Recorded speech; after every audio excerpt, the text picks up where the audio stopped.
Hi, welcome to this video review of the Diatone Tina Whoop. It's a strange name, but named after somebody who works for Diatone. Fair play, fair enough. This first video is FalcoX FlightOne firmware. I have to say it did feel good, locked in, really locked in.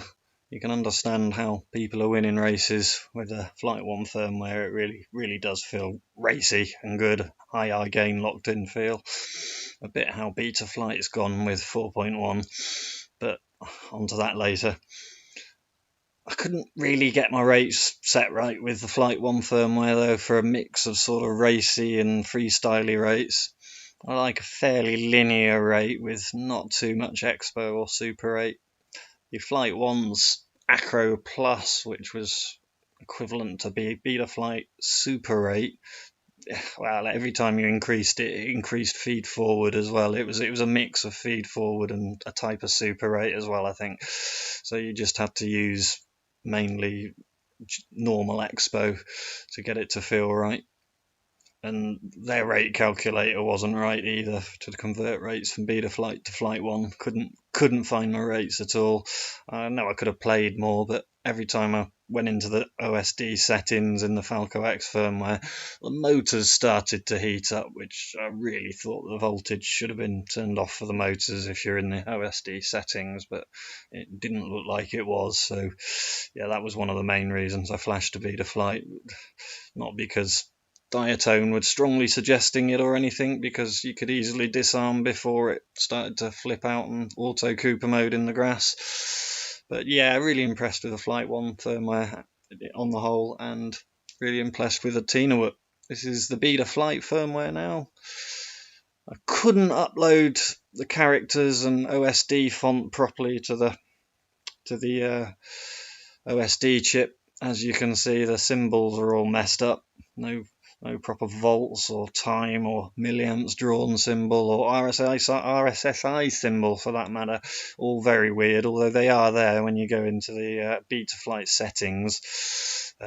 Pitch forward, throttle to the center, and yaw to the left. You can see the settings, the characters there. Maybe I can sort it out there. Anyway, really, as I was saying, really impressed with the Diatone Tina Whoop. Really tough. I had countless crashes with it and probably getting on for 200 flights with it. Impressed with the speed as well.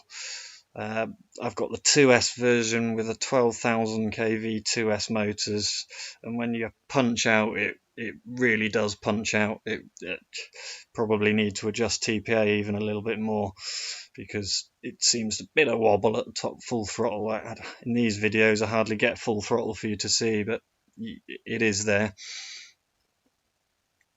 And very controllable. You can do the Tina Whoop stuff with it as well if you cool down your rates, which mine aren't. My rates are definitely not set for Tina Whoop rates. People have strapped GoPros to them, and pretty good videos they are too, the people who've done that. As you can see from this, I still can't find my rates in BetaFlight. Been using it for 3 years.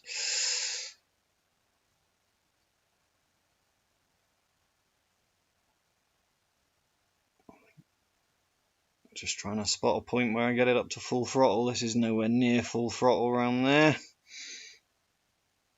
That's nowhere near full throttle either. That was probably about 75% throttle.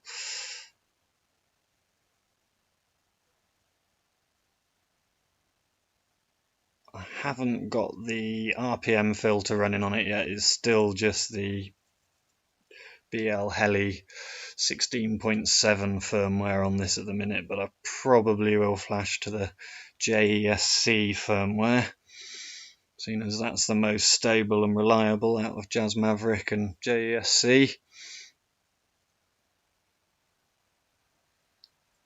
But I do want to just check the BetaFlight tasking before doing that, because I've done it with another quad of mine and did seem to increase cycle time a bit. Adding the JESC firmware to the ESC is even lowering the D shot to 300 from 600. It's still, cycle time has gone up, but we'll see about that.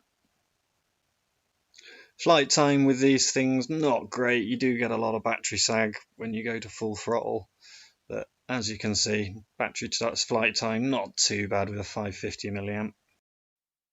I nearly forgot to mention, these prop guards on this really do work. The props never break. 200 flights, countless crashes in, and the props are still on the original set. Anyway, these are some mods I did.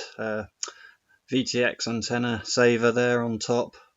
Some main battery cable strain relief, and you can see here that the VTX antenna is well protected in a tumble.